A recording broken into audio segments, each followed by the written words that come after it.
Our first speaker this morning is Mary Grabar. Mary is making her first appearance at a Hillsdale College event, and we hope there will be many more. She was born in the former Yugoslavia, in what is today Slovenia. She was brought to America when she was 2 years old by her parents, who escaped the then communist regime. Early in her career, she worked in advertising and as a freelance writer, and she later earned a PhD in English from the University of Georgia. She's held a number of teaching positions, including most recently in the Program in American Democracy and Citizenship at Emory University.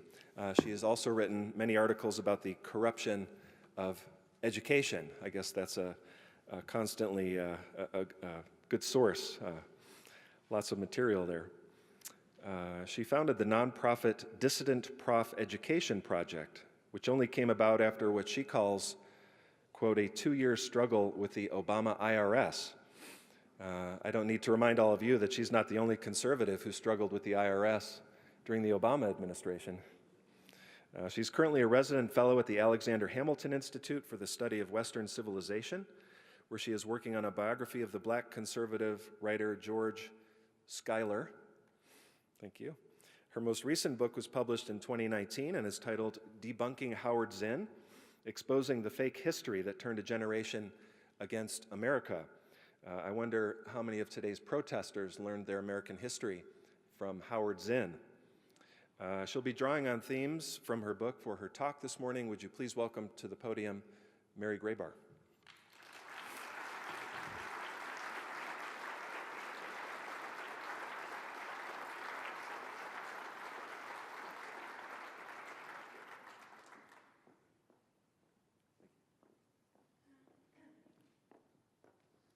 Well, thank you for that nice introduction.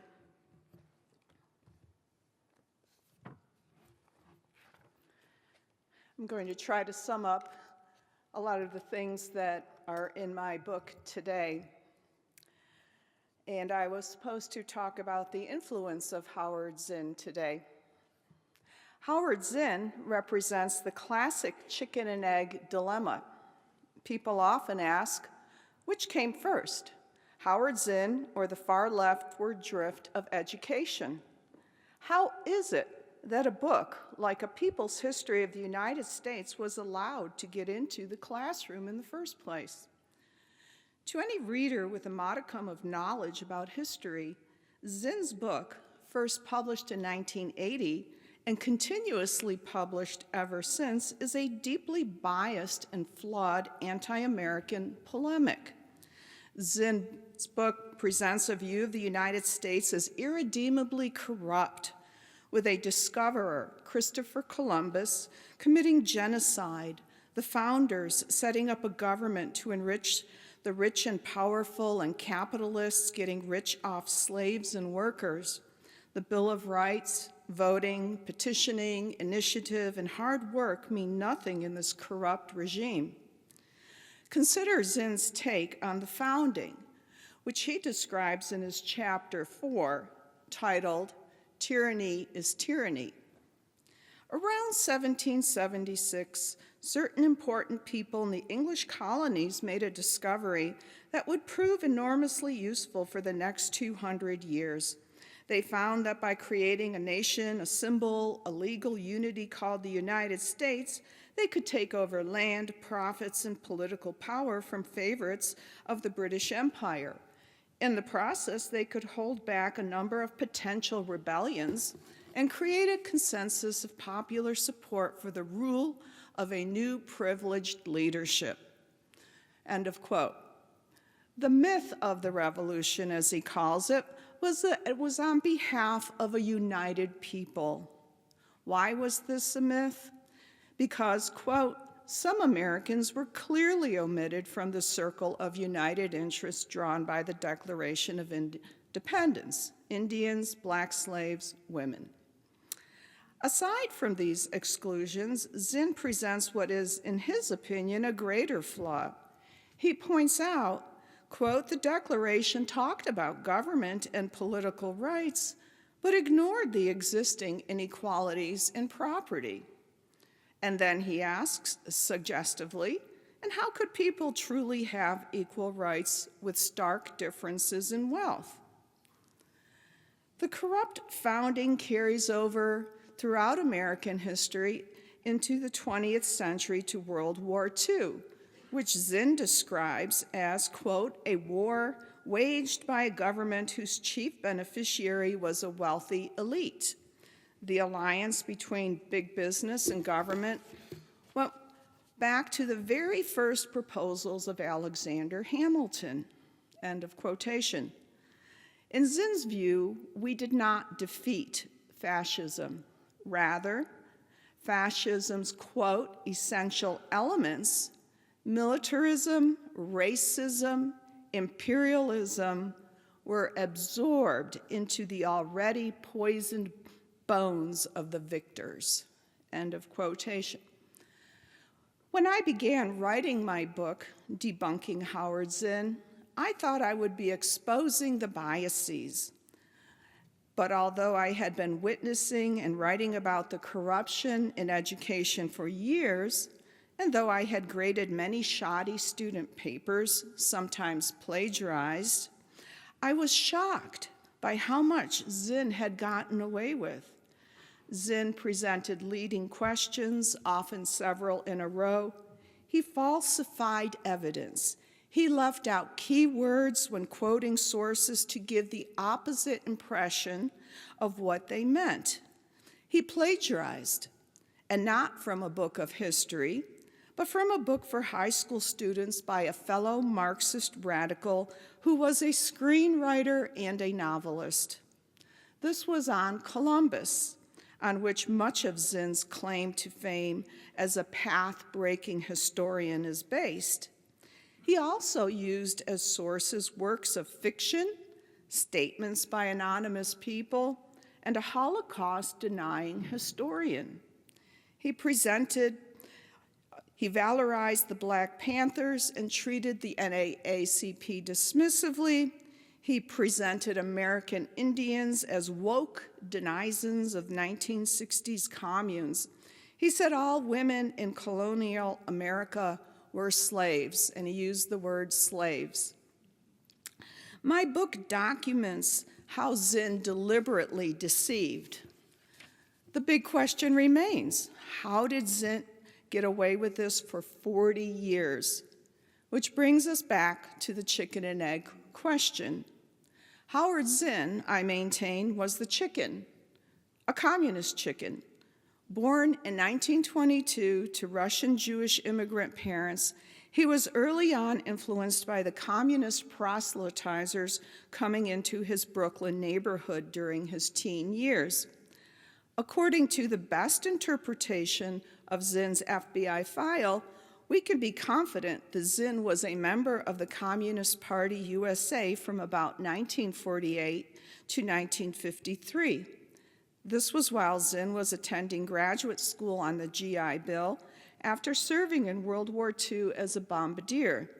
He earned his PhD from Columbia and began teaching at Spelman College in 1956.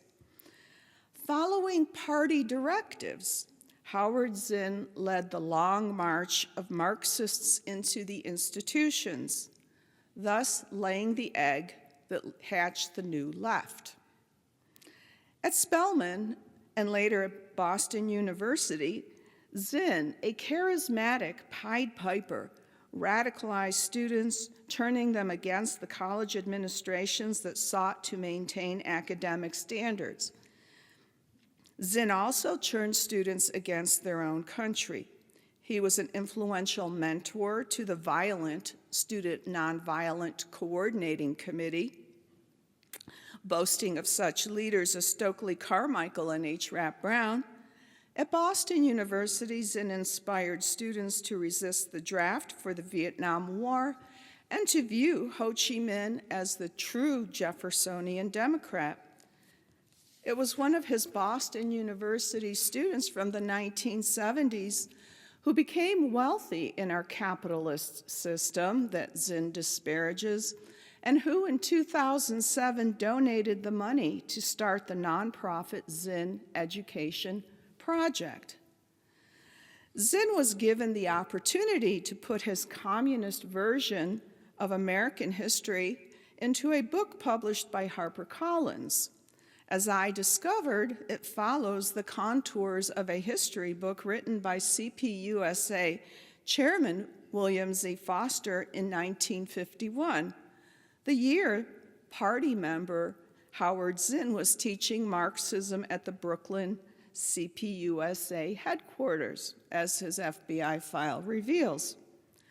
By 1980, a change had come over the profession. At the 1969 meeting of the American Historical Association, the radicals began to take over. Harvard historian Oscar Handland rued the changes.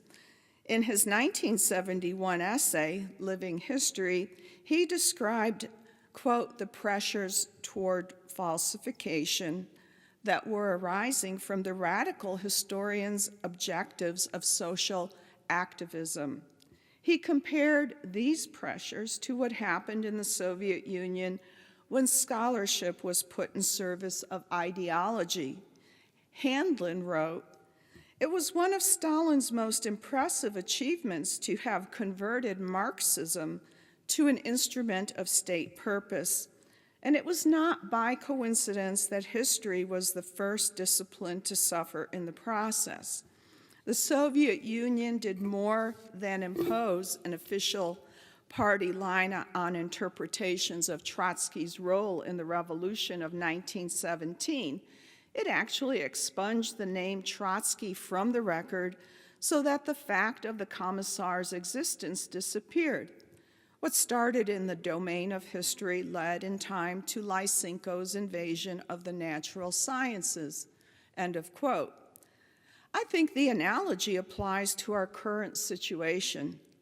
Zinn smeared such great historians as Samuel Eliot Morison and Bernard Bailyn with false charges of defending genocide and tyranny.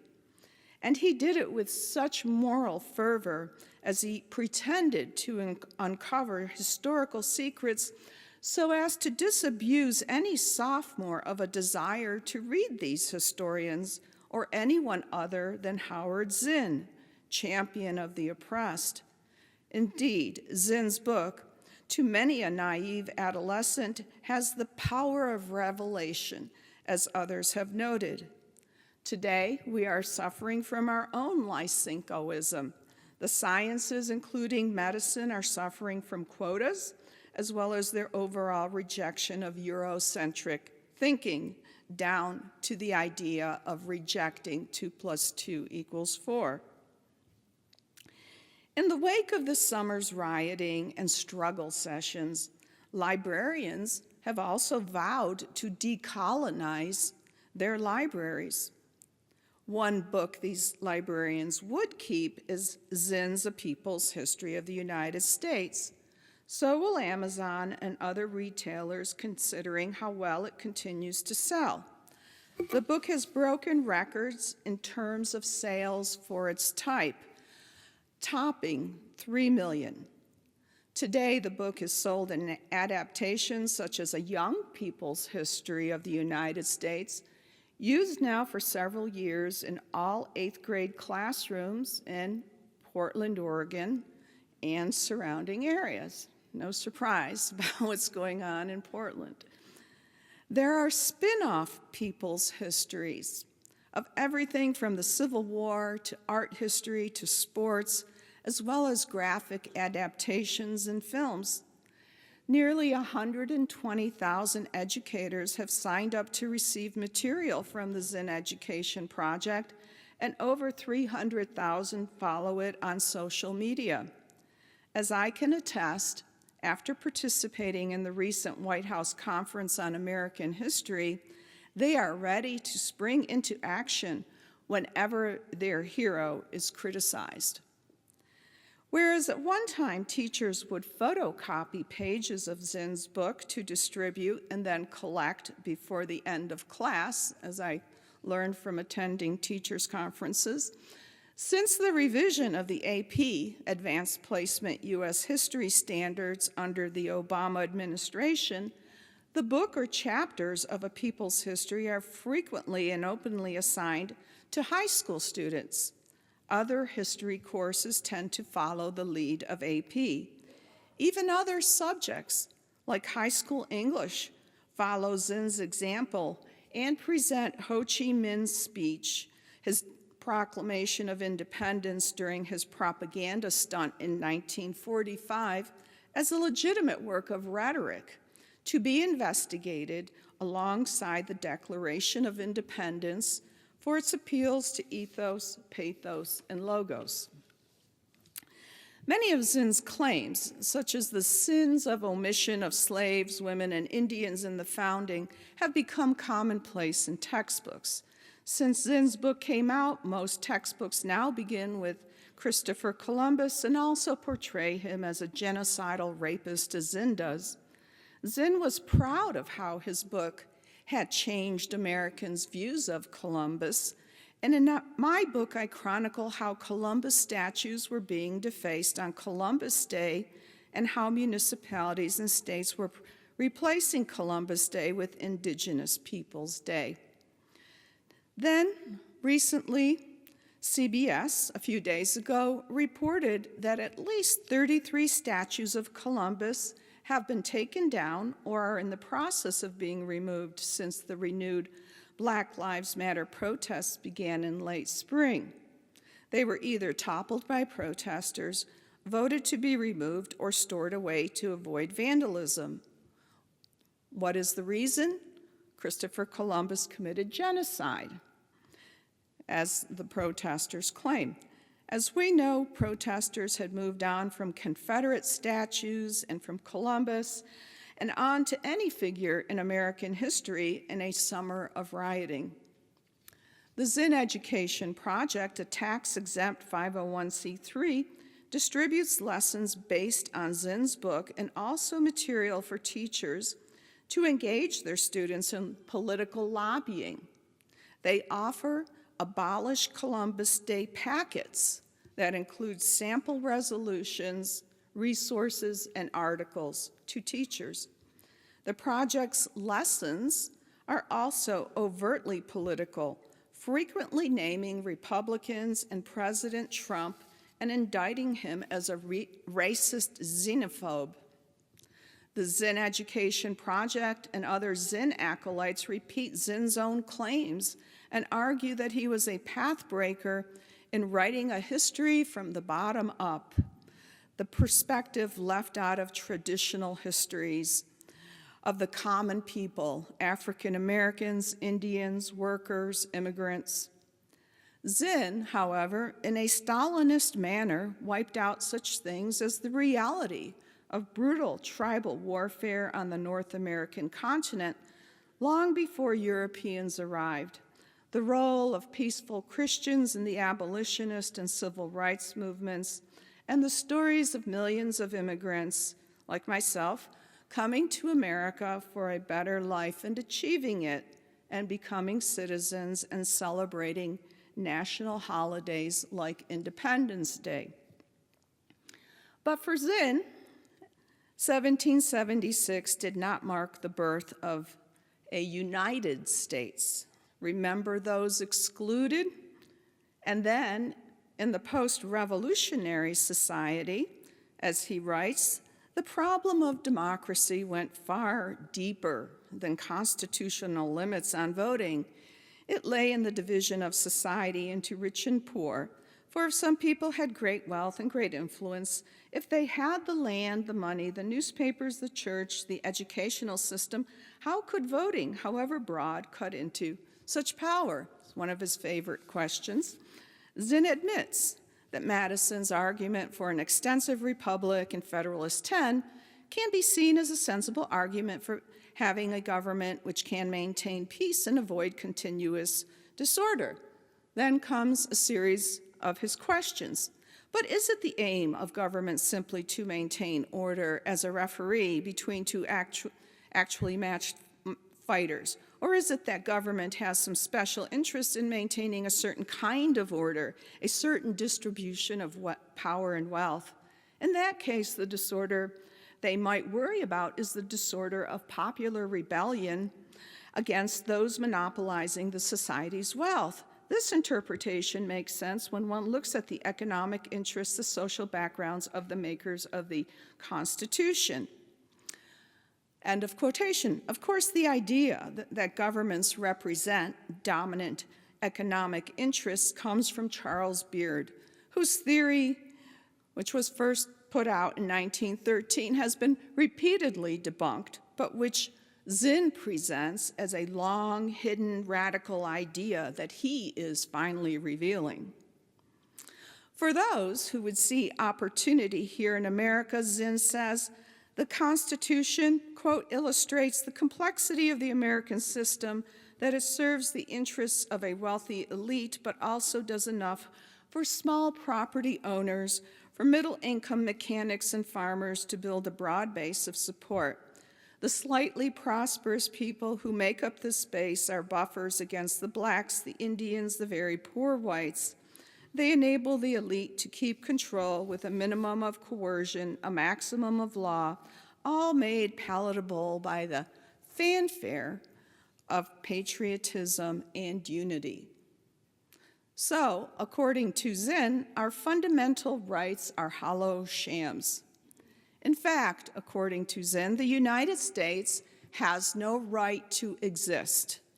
Zinn writes that the idea, quote, that there really is such a thing as the United States, a community of people with common interests, a nation, is nothing but a pretense. So I ask, is it any wonder that young people, some serving in Congress, are fighting the very idea of borders, much less enforcement of immigration law?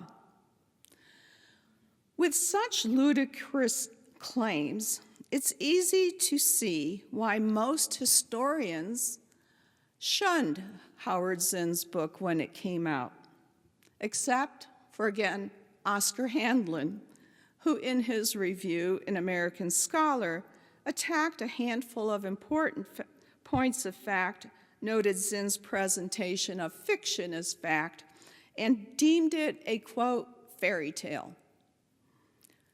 However, Zinn's book was then, in 1997, prominently featured in the Oscar-winning movie Good Will Hunting, and sales shot up.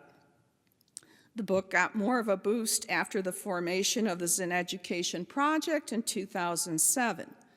Their lessons today teach Zinn's lessons, that the Black Panthers were civil rights activists, that Japanese internment camps were prison camps much like Nazi concentration camps, that Vietnam achieved independence after the withdrawal of American troops, that many of the statues of historical figures gracing our public places are those of racists, and that Michael Brown and other Black men were ruthlessly gunned down by white police officers. The organizers of Black Lives Matter were honored with an award in Zinn's name in 2015, and the Zinn Education Project has been a distributor of Black Lives Matter lessons and a promoter of Black Lives Matter Week in schools every February. Recently, their curriculum writer, Ursula Wolf Rocca, wrote that the Black Lives Matter protests in her city, Portland, Oregon, sparked by the, quote, murder of George Floyd, were, as she described it, exhilaratingly extended period of nationwide protest.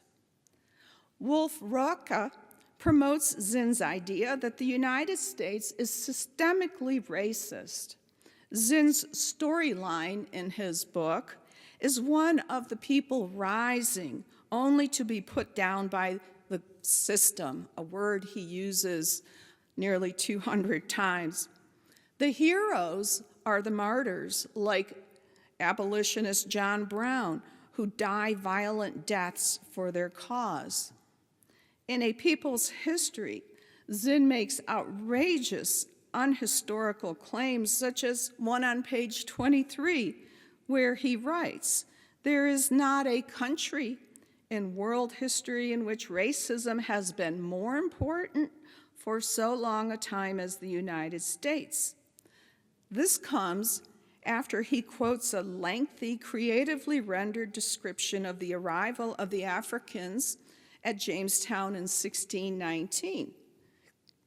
American slavery, Zinn says, was, quote, "the most cruel form of slavery in history. This is because of the, quote, frenzy for limitless profit that comes from capitalist agriculture, and because of, quote, racial hatred. This racism comes from money incentive for exploitation." So we've seen how Howard Zinn presents 1776 as a sham. So which year better represents the slaveocracy that pretends to be the United States? You guessed it, it's 1619. The 1619 Project, the 100-page New York Times Magazine supplement, has been adopted in over 4,500 schools. The Zinn Education Project, quite naturally, promotes the 1619 Project and offers their own lessons to supplement it. As in Nicole Hannah Jones's 1619 Project narrative, in Zinn's narrative, the United States has never gotten over its slave past. Zinn calls the civil rights movement of the 1950s and 1960s the Black Revolt. It emanated, he says, from the memory of slavery and after that of segregation, lynching, humiliation. And it was not just a memory, but a living presence, he says, part of the daily lives of blacks in generation after generation. What follows then is Langston Hughes's poem about the dream deferred, exploding, and a number of similar passages from other poems. Martin Luther King's I Have a Dream speech in 1963, according to Zinn, was, quote, magnificent oratory, but it did not express the anger that many blacks felt. Malcolm X was probably closer to the mood of the black community, says Zinn, ignoring surveys that consistently said otherwise. Zinn writes that the new civil rights laws did not change the root condition of black people. The civil rights bills emphasized voting, but voting was not a fundamental solution to racism or poverty. Racism in Zinn's book is also evidenced in police brutality. Zinn presents 5 dubious cases of black men shot or beaten by police. Zinn claims these were, quote, normal cases, and says they were, and I'm quoting, endlessly repeated in the history of the country, coming randomly but persistently out of a racism deep in the institutions, the mind of the country. It's an example of some of his rhetoric. Howard Zinn died in 2010, but since then his influence has grown. He was mourned by rock bands and Hollywood celebrities like Jane Fonda. His words are read in performances. Book fairs are held in his name. Lectures in his name are given every year at Boston University. Barack Obama was reported to have a special interest in Zinn's book. In 2011, during the Occupy Wall Street protests, Zinn's book was a favorite in the library of the New York City encampment. Out of Occupy Wall Street grew the American version of Antifa. In 2012, as I can personally attest, Georgia State University held an all-day teach-in for teachers led by the Zinn Education Project. It was an effort to stop legislation that would forbid the classroom use of La Raza materials. Zinn's book has influenced political leaders. For Oklahoma City Council member Jo Beth Hammond, A people's history has replaced the Bible. In April 2019, she took her oath of office on it instead of the Bible. Last December, a Fairfax County, Virginia school board member also took her oath on Zinn's book. In Maine, in 2019, newly elected District Attorney Natasha Irving pledged to follow Zinn's example from his autobiography. We also, of course, have professors now espousing the violence of Antifa. One of them is Mark Bray, teaching at Rutgers, probably today. This is the kind of violence that Zinn glorifies in his book. Zinn's book has also influenced terrorists. Tareq Mahana, who was ultimately found guilty of terrorist conspiracy with al-Qaeda, requested a people's history along with other reading materials like the autobiography of Malcolm X and an Islamic text, according to an article published in 2010.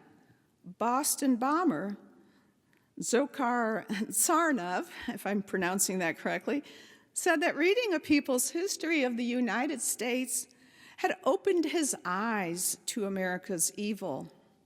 He had bonded with his history teacher, Larry Aronson, a longtime friend of the late Howard Zinn. Willem Van Spronsen, a member of Antifa and the John Brown Gun Club, who tried to blow up an ICE detention facility in 2019, left behind a manifesto saying, "Read Howard Zinn, A People's History of the United States." He said it would reveal the, quote, fascism ascendant in the US. A new book, In Defense of Looting, uses Zinn as one of many Marxist sources. This year, many schools are following the lead of the Zinn Education Project and teaching Black Lives Matter curriculum. Zinn Education Project has been reminding teachers of Black Lives Matter Week every February, encouraging them to wear t-shirts advertising such and to use their lessons such as When Black Lives Matter, Why Teach Reconstruction by Adam Sanchez. This lesson begins, every day seems to bring new horrors as the US president's racist rhetoric and policies have provided an increasingly encouraging environment for attacks on Black people and other communities of color.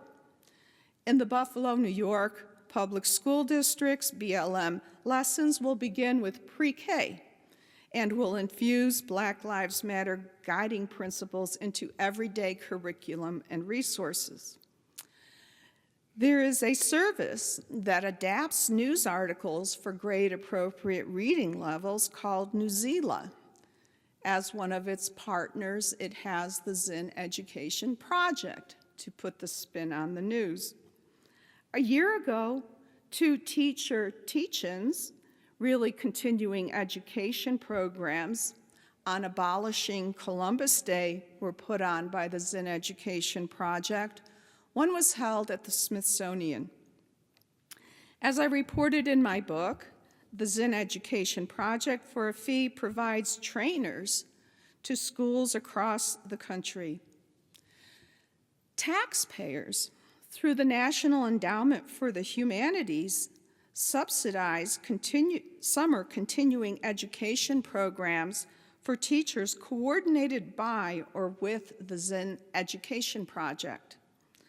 One being held this coming summer at Duke University called The Civil Rights Movement Grassroots Perspectives features veterans from the Student Nonviolent Coordinating Committee, the group mentored by Zinn in the 1960s. Writing the curriculum are Deborah Menkart, co-director of the Zinn Education Project, and Ursula Wolf-Rocca, one of the organization's 2 curriculum directors, the one who had praised the Black Lives Matter protests in Portland. She too, Wolf-Rocca, regularly infuses her articles and lessons with anti-Trump invective. One article published in September 2018 bore the headline, "Civics will not save us from Trump." This is not the first time such a workshop was put on. In 2018, a similar one was conducted, again at Duke, with the Zinn Education Project's Menkart as the curriculum coordinator. The Zinn Education Project, I think, was disappointed that their lessons offered for this Constitution Day in a mailing labeled Black Lives Matter, Rethinking Constitution Day in 2020, and beginning with these words, Black lives did not matter to the rich white men who met in 1787, were challenged by the President of the United States and me.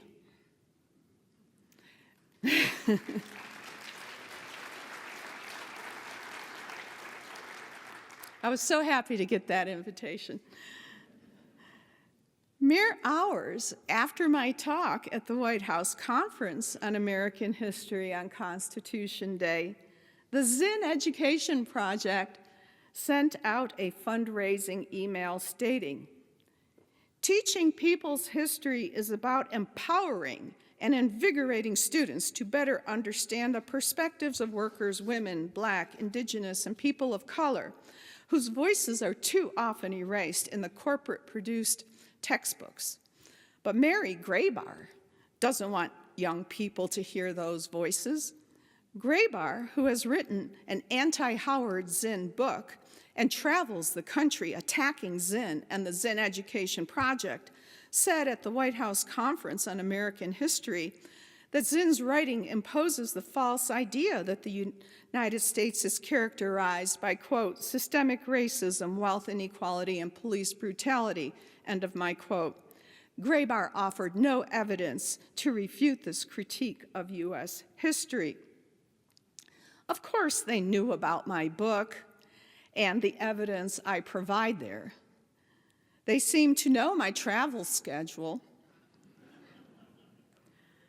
but they did not even mention the title of my book.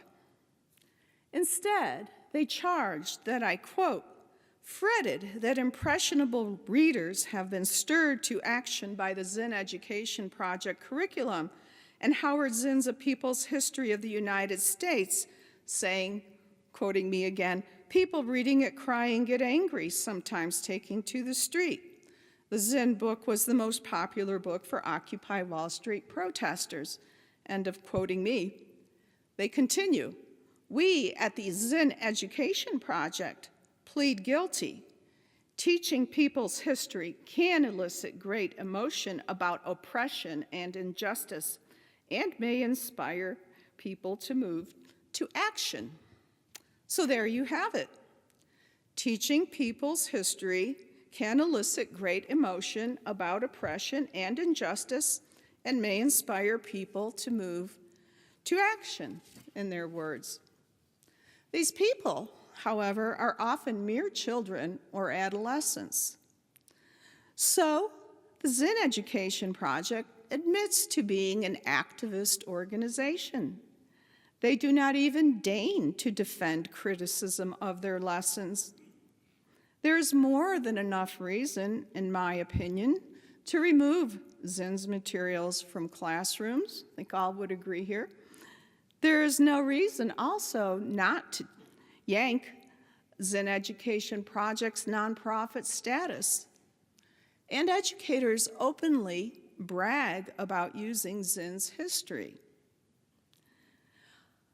We may keep our own children from Zinn's baleful influence, but today his true believers are out on the streets, ready to accost anyone refusing to repeat their revolutionary slogans. And sadly, I have heard from many parents who had homeschooled or privately schooled their own children, only to have them lured by a professor or friend to Zinn's seductive prose. Not all students are like Hannah Wright, who wrote to me last winter about her Zinn worshiping professor, who repeated Zinn's own claim to have written history from a, quote, different perspective. The professor told her that calling Zinn biased was offensive because it meant, quote, that either the author ignored evidence that would have changed his conclusions or he didn't bother with evidence at all. End of quote. Those who would criticize Zinn's book are, quote, the people who have a problem with any history book that does not seek to stimulate a nationalist pride in America, or are some Joe Schmo on the internet, I guess like me. And she also accused those like me, this professor, that they never provide evidence for their criticism. My book has been out for over a year now. But Zinn's book does not simply offer another perspective. Without question, the falsifications that pepper every page are intentional. It is propaganda, communist disinformation. And as if such a domestic disinformation campaign were not bad enough, Zinn's book is used in international anti-American campaigns. It has been translated into more than a dozen languages, including French, Spanish, Chinese, and Arabic. It has been distributed all over the world, including in Russia, by Americans, by the Bureau of Educational and Cultural Affairs of the American Embassy, which sponsored the 2006 Russian language publication of A People's History of the United States. A few days ago, to bring us up to date, I received an email from a journalist in Iran, a former American Studies student, as he described himself, at the Faculty of World Studies at the University of Tehran, where he said A People's History was, quote, a Bible, as it was for anti-Americans in Iran. It is the only book on U.S. history not published by the regime in publication in Iran. He wrote that he was happy to see my speech and the White House's initiative. I guess he caught it on the YouTube channel that the White House has, and he would try to get my book. This young Iranian is inspiring, but I think that we can do more than someone living in Iran in terms of taking Zinn's falsified communist propaganda out of our schools. And I hope people will start to work on that. So thank you very much.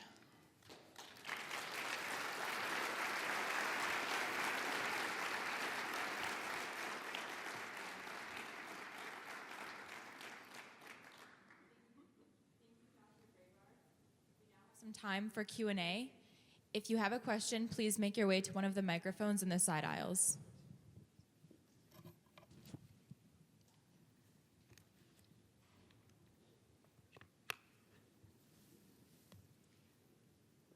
Question on the speaker's right.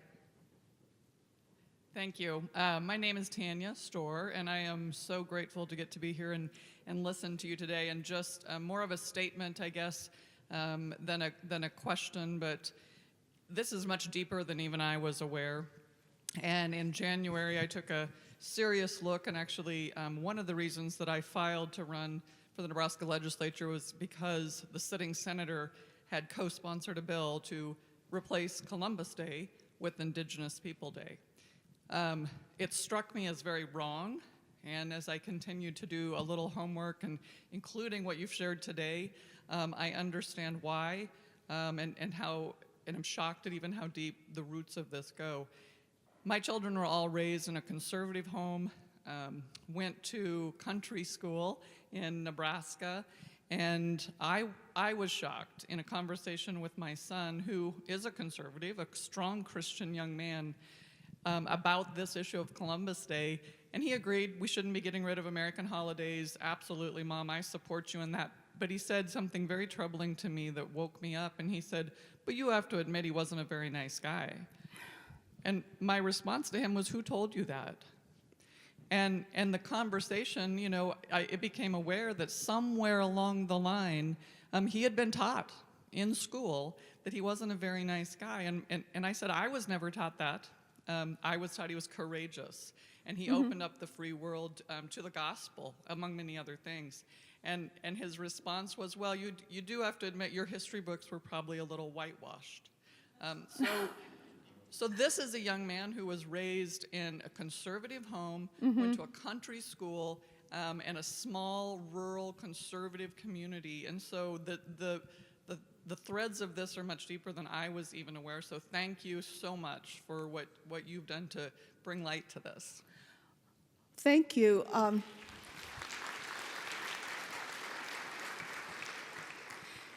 Yeah, I'm proud to say that I will be honored by the sons and daughters of Italy in February for exposing. I've got a lot of Italian groups writing to me and thanking me. Because what I do in my book is, what Zinn did was criminal. He did what every English teacher says you should not do, which is when you use ellipses, those 4 dots or 3 dots that indicate an omission of words, but you're not supposed to change, the meaning, right? They're not essential. Well, he uses ellipses to eliminate 2 days' worth of Columbus's journal entries. And he misidentifies, who they are, and that begins the quotation. And he leaves out words that Columbus wrote down, like, and I instructed my men to treat them with kindness, for we can convert them more by love than by force. And his repeated, orders to his men to treat them with kindness. He even had 6 of them baptized. He adopted one of them. He did everything that he could to, convert the natives. He never pillaged or raped or chopped off hands, which is what you get from Zinn's book. And it has just permeated our understanding, or Americans' understanding of Christopher Columbus. And so I'm hoping that, when a young man, like the questioner's son, asks, and says that this is, he was not a nice guy, that at least I provide the evidence. I look at the passage, and I look at what Zinn says, and I say, this is what he's leaving out. And people can go back, and they can look at my endnotes, and there are almost 1,000 of them, and look at the original source, and look at what Zinn says. And also there, I have pages of comparative quotations from Zinn and the guy he quoted from, Hans Koning. And that's not a history book, it's a polemic. So I'm hoping with the evidence, that Zinn was not simply writing history from another perspective. He is not simply biased. He changes the facts, and we would never use a textbook that changes the facts or uses a Holocaust-denying historian as a source for a textbook. This, Zinn's book was never vetted. And, but yet, it's been there for 40 years, and it's trickled down. We have a question on the speaker's left. Mary, a couple things. Number one is I'm wondering in your research if you've come across any evidence of George Soros' dirty money funding any of this Zinn project. That's my first question. And number two, I would hope that everyone here contacts their congressmen and emails and writes letters to them to request this organization's 501c3 status be eliminated. Yes, thank you. Yeah, I think there needs to be a public campaign to pull the nonprofit status. I know from what I went through just to try to get my organization going, and I was criticizing Common Core standards, after having taught college English, saying that they, were bad, and, I had to, they put you through hell. I have not come across, where the funding comes from. That's not very apparent because the Zinn Education Project coordinates with Rethinking Schools and another organization that writes the curriculum, and then the Zinn Education Project puts it out there. So it's not, they don't put their 990s online like a lot of nonprofits do. So that would be an interesting thing to look at. They claim they get a lot of private donations, but I'm sure, I wouldn't be surprised. The student of Howard Zinn's from the 1970s, Bill Holtzman, continues to give money. Matt Damon, who wrote and co-starred Good Will Hunting, gives money, promotes it. So, you've got some rich people there supporting this organization. We have a question on the speaker's right. Thank you so much. I learned so much today. My question is, this is just an overwhelming amount of information when you try to share it with somebody. So we're in an era of sound bites, and so my question to you is, what are the top 3 takeaways of what Howard Zinn is doing, the effect of Howard Zinn today for our students? He inspires them to hate their own country. He inspires them to violence. And I think he inspires a sense of hopelessness, in a country, because the way he presents it is that this country cannot be redeemed as it is set up through our own government. And when President Trump described this kind of education as child abuse, it is. It really is. It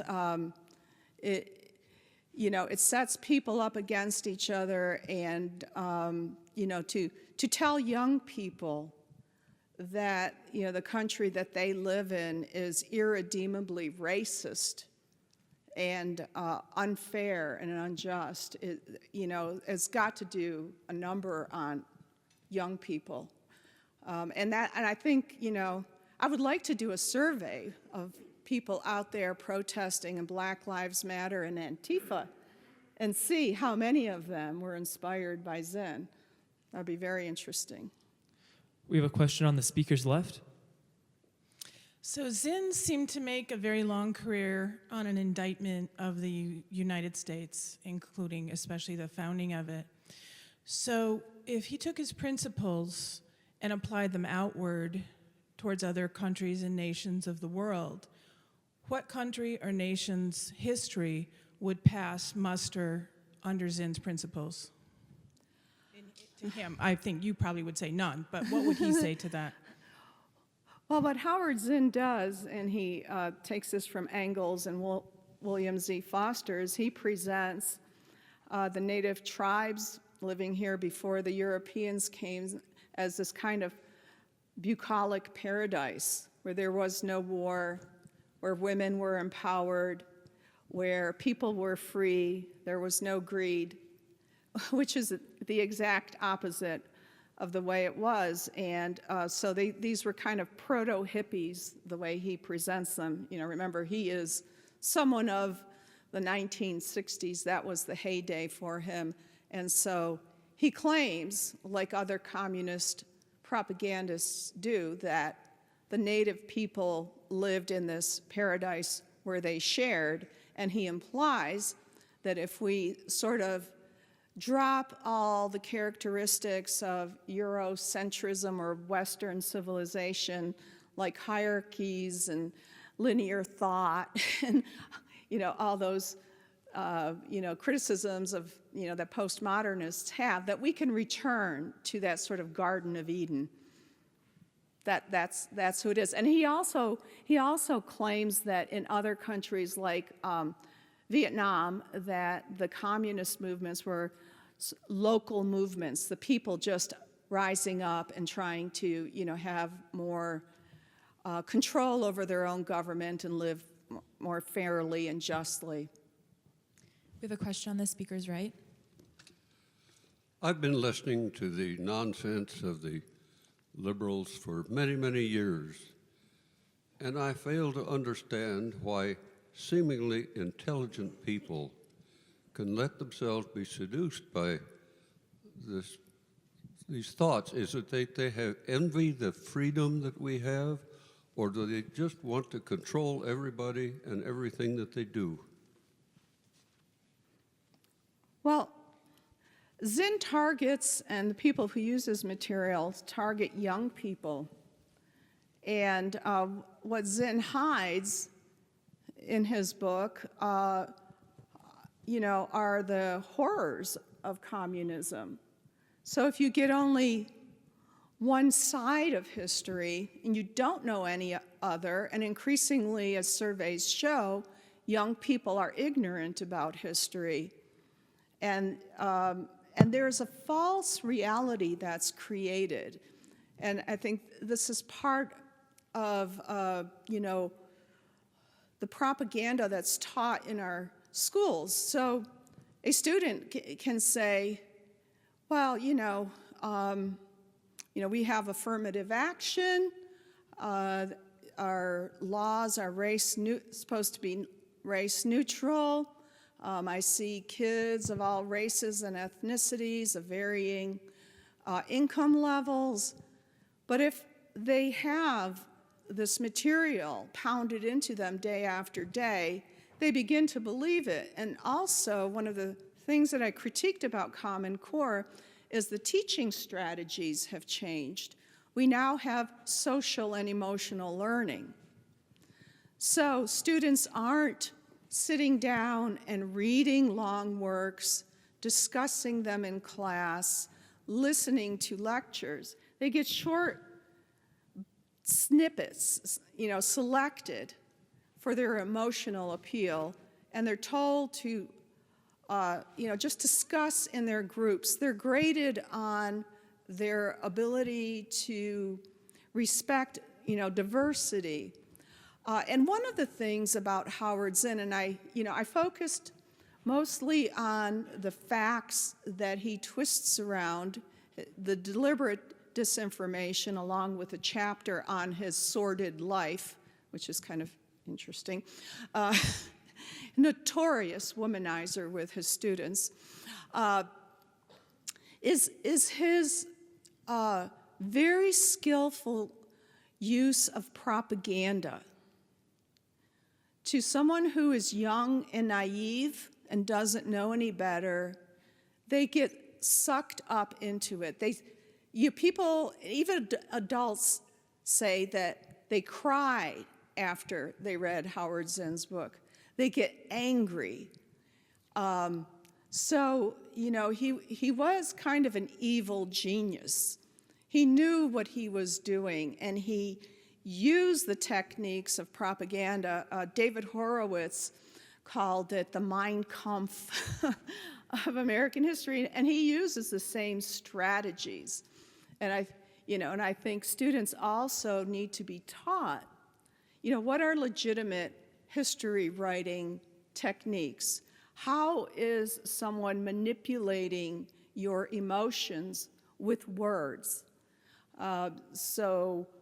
We need to start teaching that again, and this reliance on emotion, I think, is swaying people, and it sort of clouds their judgment. All right, please join me in thanking Dr. Grabar.